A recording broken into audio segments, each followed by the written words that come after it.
भाई प्रचाराची आज प्रचार आज संपलेला आहे शेवटच्या दिवसाचा। आज आपण इथं बघितलं असंख्य कार्यकर्ते आहेत, आपण तटकरेंच्या विषयी सुद्धा बोललेले आहात, एकंदर काय सांगाल? तटकरेंच्या बाबतीमध्ये मी एवढं सांगेन की सुनील तटकरे हे विश्वासघातक आहे। ज्यांनी त्याला मोठं केलं त्यांनाच संपवण्याचं काम हे तटकरे करत असतात। अगदी एखादं लहानसं उदाहरण द्यायचं झालं तर ज्या अंतुले साहेबांनी या तटकरेला मोठा केला त्या अंतुले साहेबांना संपवायचं बाप या तटकरेंनीच केलं। कालच्या लोकसभेच्या निवडणुकीमध्ये त्याला तिकीट देण्यासाठी मी खूप काही भाजपवरती हल्ला केला, मी सभा घेतल्या आणि जवळजवळ 20 दिवस त्यांच्यासाठी मी बाहेर पडलो आणि निवडून आणलं त्याला। खेडमध्ये घड्याळावरती आमच्या लोकांनी कधी आतापर्यंत बटन लावलं नव्हतं, 80,000 मतं आम्ही त्याला दिली आणि ऐन वेळेला त्यांनी निवडणुकीला आम्हाला धोका दिला आणि त्यांचे जेवढे चिल्ले पिल्ले आहेत त्या तालुक्यामधले मतदारसंघामधले, मंडणगडचा तालुका पण असू देत, त्यांचा दापोलीचा असू देत किंवा बाबाजी जाधव असू देत, या सगळ्यांनी माझ्या योगेशदादाला पाडण्याचा प्रयत्न केला आणि म्हणून इथे होऊ शकली नाही, तर म्हणून राष्ट्रवादीची इथे झाली नाही। एक गोष्ट तटकरेंच्या वतीमध्ये मला आणखी खटकली, दादा आपल्यातून गेले निघून, अतिशय वाईट झालं। महाराष्ट्राभोवती घाला घातला अचानक काळानं आणि काळ आमच्या दादाने घेऊन गेला, पण दादा गेल्यानंतर सुनील तटकरेंनी जे गलिच्छ राजकारण केलं शरद पवार साहेबांना श्रेय देण्यासाठी, ते महाराष्ट्राला लाजिरवाणं आहे। अजितदादांची स्मशानामधली राग देखील विजली नव्हती, शांत झाली नव्हती। असं असताना वहिनींना मंत्रालयामध्ये घेऊन त्यांना शपथ घ्यायला लावला, त्यांना शपथ घ्यायला का 10 दिवस गेले असतं तर काय झालं असतं। पण हा माणूस किती चाणाक्ष आणि चालाक आहे बघा, त्यांना असं वाटलं की शरद पवारसाहेब ताबा घेतील आणि म्हणून ज्या वहिनींचं कुंकू पुसलं गेलं, मंगळसूत्र गेलं, तोडलं गेलं, त्या वहिनींना दुसऱ्या दिवशी तिथून मुंबईला आणायचं। आपल्या हिंदूमध्ये एक संस्कृती आहे, आपल्या घरचा कुटुंबातला माणूस गेला तर किमान 10 दिवस आपलं बाहेर पडत नाही, आपण सुतक पाळतो, पण इथं काही नाही। आणि म्हणून तटकरेंनी ही बाब जी केलेली आहे ती निंदाजनक आहे, क्लेशदायक आहे, महाराष्ट्राची संस्कृती नाही आहे आणि सुनील तटकरेला बाप महाराष्ट्र कदापि करणार नाही, कदापि करणार नाही। विरोधक आरोप करतायत तटकरेंवरती की अजितदादांना तटकरेंनी संपवलं म्हणून। तथ्य असेल कदाचित, तटकरे काय करू शकतात? ज्या तटकरेला मी तिकीट द्यायला लावली, मी भांडलो भाजपसोबत, मी निवडून आणला, तर माझ्या मुलाला संपवण्याचा प्रयत्न करतो लगेच विधानसभेला, तर सुनील तटकरे काय करू शकतो?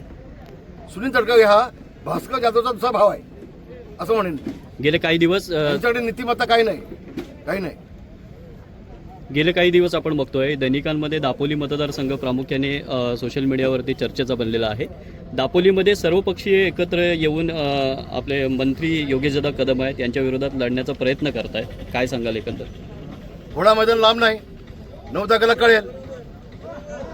सगळ्या बाकीच्यांना गाडून योगेशदादा या दापोली मतदारसंघावरती भगवा झेंडा फडकल्याचा गाणं नाही, हा विश्वास माझ्या मनामध्ये आहे। आणि दापोली मतदारसंघच नाही, गुहागर देखील, गुहागरमध्ये देखील त्यांनी लक्ष घातलंय। भास्कर जाधवला पण उतारा करून टाकील बघा उद्याच्या जिल्हा परिषद पंचायत समितीला, पुढे किती काय करू देत, कारण आमच्यासमोर आम्ही विकास केलेला आहे, आम्ही जनतेपर्यंत पोहोचतोय। गावागावामध्ये वाडीवाडीमध्ये दापोली मतदारसंघ नसताना देखील आम्ही तिथं विकास देतोय, पैसे देतोय, निधी देतोय, सत्तेचा उपयोग सर्वसामान्य माणसासाठी आम्ही करतोय आणि मग लोक आमच्यासोबत आहे।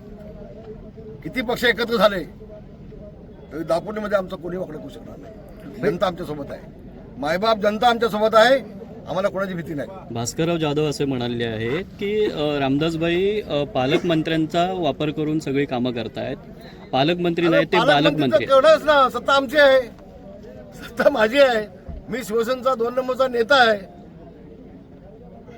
एकनाथ शिंदे देखील मला निधी देतात, मला देवेंद्र फडणवीस देखील देतात, शिवसेनेचे जे आमचे सगळे मंत्री आहेत ते एका फोनवरती मला निधी देतात।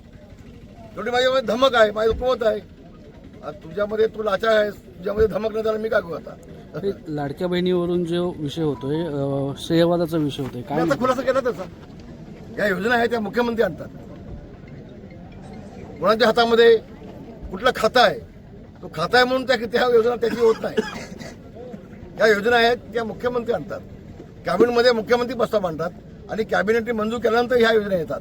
याला माहिती नाही, अर्धवट ज्ञान, आणि म्हणून हे अर्धवट ज्ञान त्यांचं ते लोकांसमोर आणून पाजवतात. भाई वारंवार कोकणातल्या आपल्या खेड मतदारसंघामध्ये अघोरी विद्येचा वारंवार प्रयोग होतोय भाषेचा. काय सांगाल या संदर्भात? नाही, हे बाप कोकणासाठी ही कोकणाची संस्कृती नाही आहे. तुम्ही म्हणता तथ्य आहे. भास्कर जाधव हा 12 महिने शिमगा करीत असतो. तो सगळ्यांच्या नकला करीत असतो. तो काही उपमुख्यमंत्र्यांचे बाप देखील काढतो. त्याला संस्कृती काही नाही. ह्याचा जन्माला आला तर ह्याच्या बापाने काय केलं मला माहीत नाही, पण हा सगळ्यांची बाप काढतो. हा नागरिकांचा बाप काढतो, आमदार सदमचा काढतो, तटकरीचा काढतो, एकनाथ शिंदेचा काढतो, मुख्यमंत्रीचा काढतो, पंतप्रधानांची मिमिक्री करतो. हा बेफाम सुटलेला आहे. याला बघायचं काही नाही आहे. आमच्याकडे म्हणतात ना, ज्याला माज आलाय माज, तसा भास्करला माज आलाय.